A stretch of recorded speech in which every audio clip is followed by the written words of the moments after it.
तीन प्रकार की होती हैं, उत्तम, मध्यम और नीच। उत्तम के बारे में बताया है, उत्तम के विचार मन माही, सपन में आने पुरुष को नाही। यह उत्तम नारियों का स्वभाव है कि उनके स्वप्न में भी कोई परपुरुष नहीं आता है। अगर संसार में कोई पुरुष है तो उनके पति के सिवा कोई दूसरा संसार में पुरुष नहीं है। और मध्यम परपति देखें कैसे, भ्राता पिता पुत्र है जैसे। मध्यम नारियां जो होती हैं, अपने से अगर छोटा है तो हमारा पुत्र है, अपने से बड़ा है हमारे पिता के तुल्य है, अपनी समान उम्र में है तो हमारा भाई है।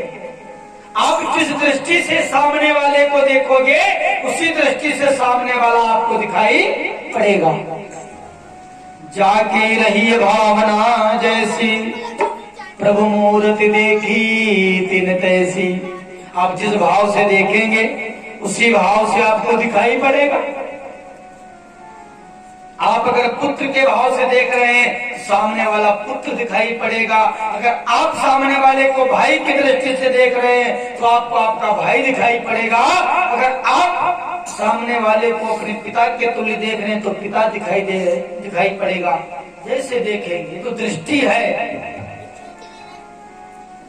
आज उग्रसेन की पत्नी पवन रेखा बड़ी सुंदर सुशील, उनका नियम था सुबह जब सोकर लगती थी तो पति के चरणों का स्पर्श कर और पति के शुभ दर्शन करके फिर अपने कार्य में लगती थी। नौकरानियां बहुत थी लेकिन फिर भी अपने पति की सेवा करने में दिन रात लगी रहती थी कि हमको एक अवसर मिले, हम अपने पति की सेवा करें। क्योंकि नारी के लिए लिखा है रामायण में, गोस्वामी तुलसीदास जी ने, पति तन मन धन पति श्रृंगारा, पति पत्नी जीवन आधारा।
नदी बिनुवारी, ऐसे नाथ पुरुष बिनु नारी। जैसे यह शरीर कितना सुंदर है, लेकिन इस शरीर में अगर प्राण ना रह जाए भैया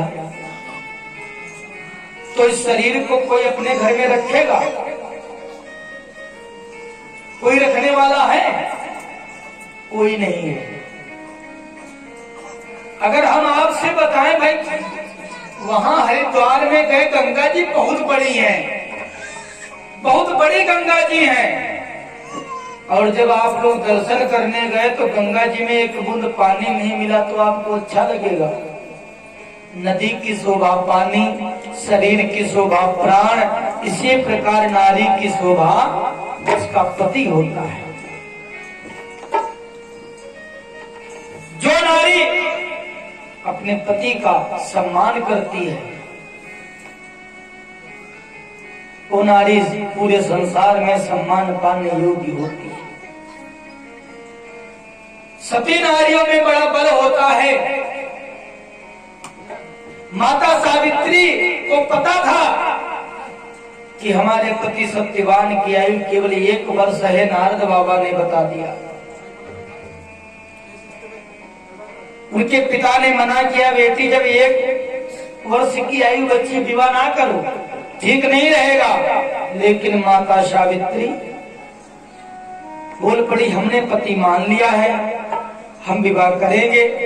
कौन ऐसी कन्या है जिनको पता चल जाए हमारे पति की आयु केवल 1 साल बची है, 1 साल के बाद मृत्यु हो जाएगी? कौन ऐसी कन्या है विवाह कर लेगी? भैया है कोई? कोई नहीं होगी। माता सावित्री ने विवाह किया और अपने पति की तन मन धन से सेवा की, और पति की तन मन धन से सेवा करके क्या किया? यमराज से सत्यवान को छीन लिया। माता अनसुईया ने अपने सत्यव्रत धर्म से अपने पति अत्रि महाराज की सेवा करके ब्रह्मा विष्णु महेश को 6-6 महीने के बच्चे बनाकर पलने में झुलाया, छोटे छोटे बच्चे बनाकर। ये बल होता है नारियों में।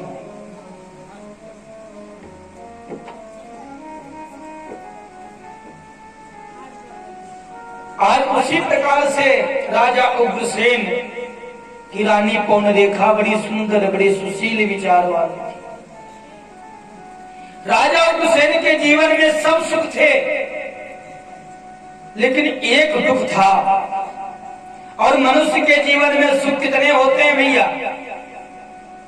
मनुष्य के जीवन में सुख 4 होते हैं।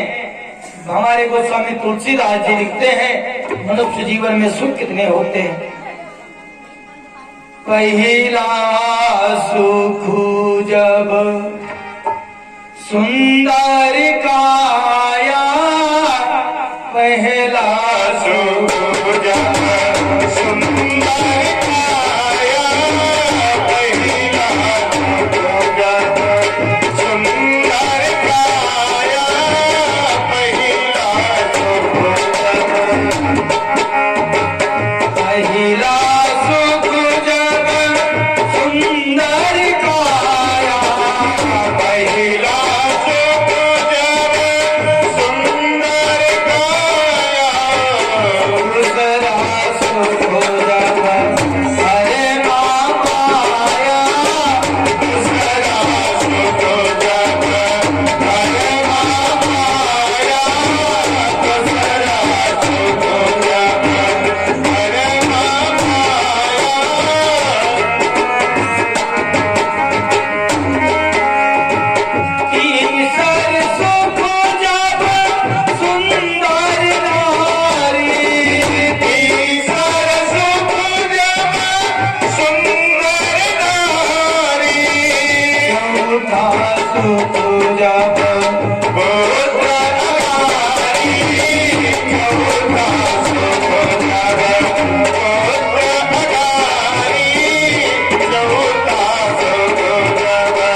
पहला जब सुंदर काया,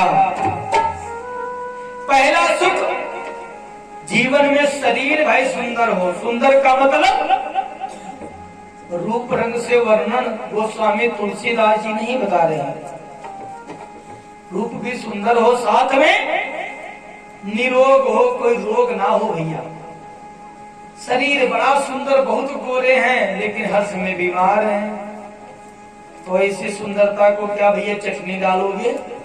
हाँ, पैसा बहुत है महाराज, 2-3 लाख 4 लाख रुपए, 10 लाख 20 लाख रुपए तो हर समय हमारे पास रखे रहते हैं। लेकिन बीमार है महाराज, दवा चल रही है। फ्रिज लाकर रख दिया, 20,000 वाला बड़ा फ्रिज है। गए नानपाड़ा से मीठा ले आए भी, बढ़िया 500 रुपए किलो वाला बढ़िया मीठा। अब फ्रिज में लगा है, गए फ्रिज के पास, खोला फ्रिज, देखा मीठा, मन कहता लाओ खा ले, मुंह में पानी आ रहा है, कितना बढ़िया मीठा है, एक एक पीस खा ले। जैसे पीस को उठाया, मन में ख्याल आ गया, डॉक्टर साहब ने बताया था शुगर 450 के ऊपर पारा कर चुका है, और तनिको लापरवाही, दुर्घटना, सावधानी हटी, दुर्घटना घटी। फिर मन कहता फ्रिज बंद कर दिया, मतलब मीठा भी हमारा, फ्रिज भी मेरी, लेकिन मीठा ना खा सके, शुगर है। अरे अगर कहीं धोखे में ब्लड प्रेशर की समस्या हो गई, बीपी, तो तुम्हारा नमको छूट जाता। हाँ, और जबकि अगर राम रस छूट जाए, नमक छूट जाए, जानो सब गया भैया। बढ़िया सुंदर सुंदर भोजन बनाओ, बढ़िया सुंदर, बढ़िया पनीर की सब्जी बनाओ, अरहर की दाल की बढ़िया बनाओ, बेकुंठी, बढ़िया व्यवस्था कर लो, बढ़िया व्यवस्था आए खाने के लिए, थाली लग गई, लेकिन क्या बताएं, नमक डालना भूल गए, तो भोजन कैसे लगेगा भैया? 2 रुपए की चीज ना पड़े तो भोजन बेकार है। इसी प्रकार शरीर अगर स्वस्थ है तो आप जान लो सबसे ज्यादा हमें सुखी हैं। दूसरा सुख घर में माया, माया मतलब धन अति आवश्यक है। आजकल के समय अनुसार, और धन कितना चाहिए जानते हो? इतना नहीं, कितना? भगवान से इतना ही मांगो, साईं इतना दीजिए जामे कुटुंब समाए, और मैं भी भूखा ना रहूं, और साधु न भूखा जाए। इतना ही महाराज भोजन चाहिए, इतना ही धन चाहिए कि मेरा परिवार बढ़िया प्रसन्नता से रहे, हमारे परिवार पर कोई समस्या ना आए, और हमारे घर में जो अतिथि मेहमान कोई आ जाए तो उनके बढ़िया भोजन की व्यवस्था हो जाए। अधिक नहीं चाहिए हमको धन। अब आजकल के जमाने में धन का बड़ा महत्व लोग देने लगे। रिश्ता नहीं महत्व है भैया, पैसा। धन होगा तो रिश्तेदारी है, गरीबी होगी तो टूट जाएगी। तो बनी के चेहरे पे लाखों निसार होते हैं, तो बनी जब बिगड़ती तो दुश्मन 1000 होते हैं। कि बढ़ जाते हैं दोस्त जब पास होता है, और टूटता है गरीबी में रिश्ता जो बहुत ही खास होता है। समय थोड़ा बिगड़ गया, रिश्तेदारी छूट गई। ज्यादा गरीबी आई तो वे ससुराल से न्योता ना आई, वो दमाद ना बोला, वो खाली बैठ रहा तो फायदा ना है। और जो भैया दामाद थोड़ा बढ़िया होंगे, हेलो, हाँ तुम 10 दिन पहले ना आ जाए, तुम्हारा जरूरी।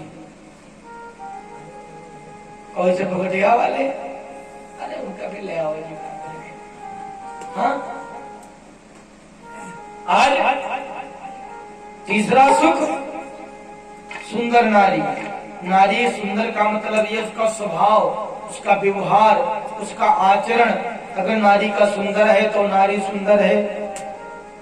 नारी बहुत सुंदर है लेकिन जिब्या में मिठास नहीं है भैया, तो ऐसी सुंदरता क्या करोगे? अब कहीं बाहर से आए, कौन सी टेंशन में है, कौन सी परेशानी में, कुछ नहीं पता, वो घर में आते ही फिर महाभारत चालू कर दे। ऐसी नारी ना हो। चौथा सुख होता है पुत्र का। पुत्र भी अति आवश्यक है कि पति बिन सोनी मांग, पुत्र बिन घर है सोना, वो दो मुक्त के द्वार, दो बिन दुख है सोना।